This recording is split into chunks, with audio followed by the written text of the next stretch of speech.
Colour relationships.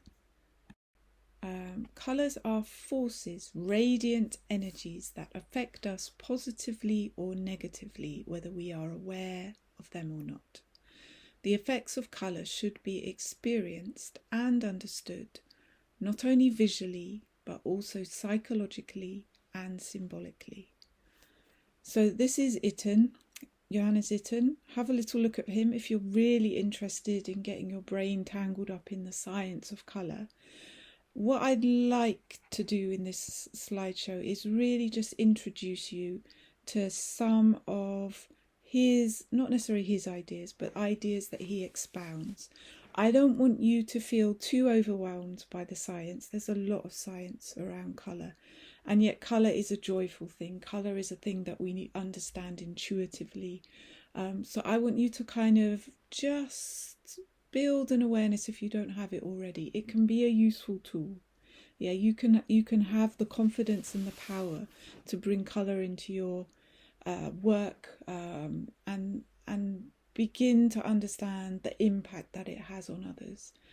Colour is like music. Yeah, colours can evoke very powerful emotional messages without us being very conscious of them. But I want you as artists to be a little bit aware, if you're not already, of some of the ideas. So this is the colour wheel. You will all be familiar with this, I imagine. And this is the notion that, colours are situated, colours that exist in the natural world kind of have been set up in a sort of diagrammatic form around this wheel by scientists, by colourists, by theorists, to try and help us understand how we perceive colours and how when you put colours together they kind of impact on our perception and our way of understanding the world. So this is not to terrify you. This is, there are more, but these are some of the basic colour combinations that if you just become aware of, you can use them with a bit more intention in your work. So what I'll do is I'll talk through each one individually with some examples so you get a sense of how they might be used and also from your own judgment what the impact is. So analogous. This is an analogous colour combination, and by that we understand that two or more colours that sit next to one another on the colour wheel. Yeah, so here we've got blues, greens and yellows. Yeah, they're right next to each other on the colour wheel. They sit very comfortably together. They usually exist together in the natural world. They bring to an image a sense of unity or harmony or something quite restful. Yeah, so you can choose as many colours as you like, but generally 4 colours, yeah, and that will bring that kind of unity to an image. What we have next is complementary, which you will all know about. This is a key one. This is a very important one, I think, also. That colours that are opposite each other on the colour wheel are generally considered complementary. And by that, I mean when you put them together, they create a kind of energy. They sing. I'm using lots of musical terms because I think it's appropriate to kind of help you understand.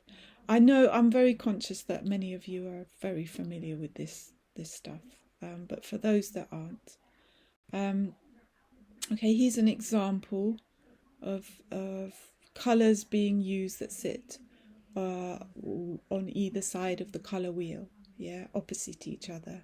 Yeah, so there is something very harmonious going on. There is something very complementary, not restful necessarily, not in the same way that analogous colours are restful or analogous colour combinations are restful.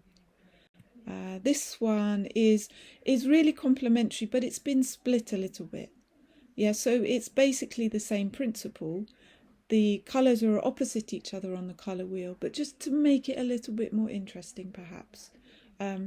the colours are divided, they're split, the complementaries are split. So you've got the green, the sort of spectrum of greens, and then it's sitting opposite a kind of pinky red.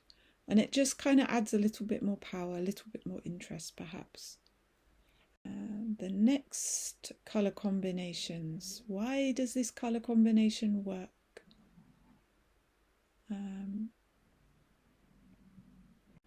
For this, if colours are used that are equal distance, along the colour wheel, the relationship is generally balanced. It generally feels harmonious. Our brains feel happy with that kind of colour combination. There is something kind of, again, quite unified. I think also it allows you to bring in a more complex colour scheme that maybe is intriguing without being too obvious. So the green and the red thing, it's a kind of trope in a way, or the blue and the yellow thing, it's a trope. It's exciting, but if you want something a bit more complex, you can add another element to your colour wheel. As long as they're kind of equidistant around the colour wheel, they should have that impact.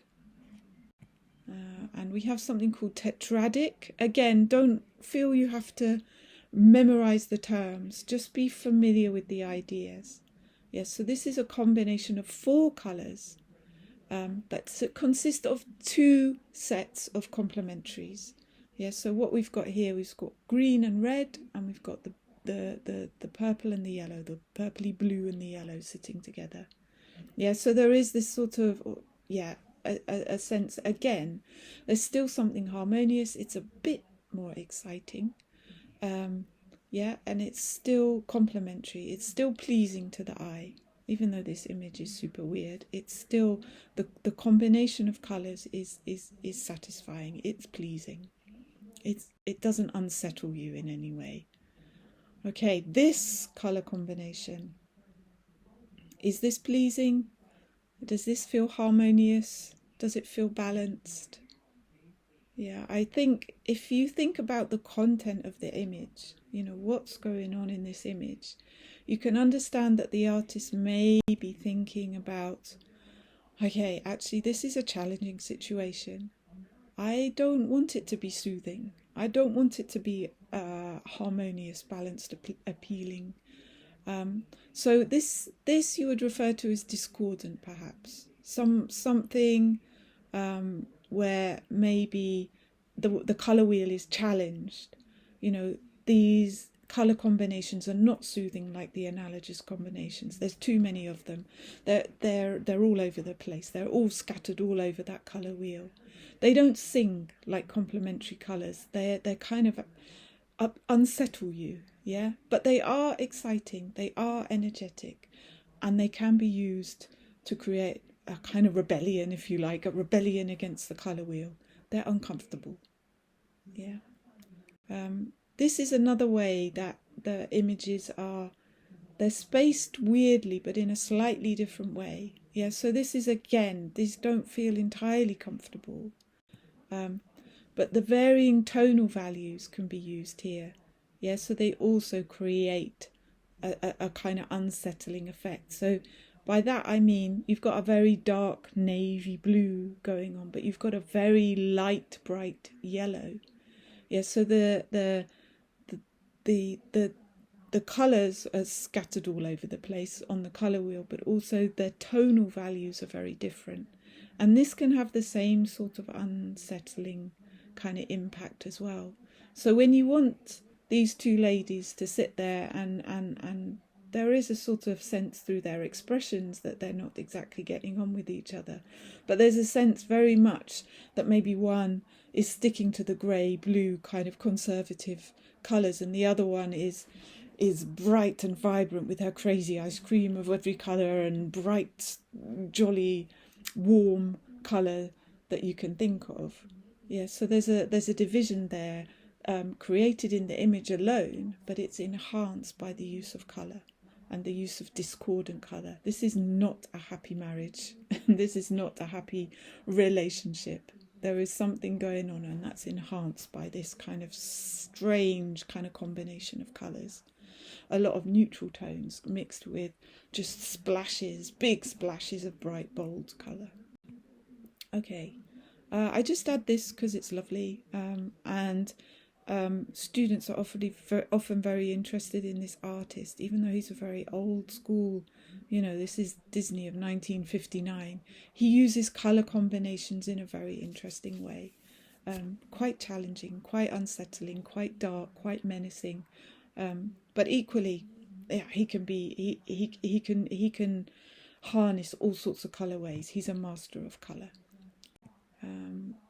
Now, this just to give you some sort of sense of what happens when you add white or black, or the difference between a pure red, for example, the different in the value, the tonal value when other colours are added, or grey is added, or black is added, or white is added, how that kind of changes it on that sort of tonal scale. And again, that can be something that you can harness just to be aware of it. Quite a lot of students will kind of start by just squeezing out all the primary colours, and it's kind of like a visual kind of chaos going on. But sometimes as soon as you start adding black and white, I know I discouraged you from doing this in the last session, but you can kind of have a much more subdued range, but it still exists.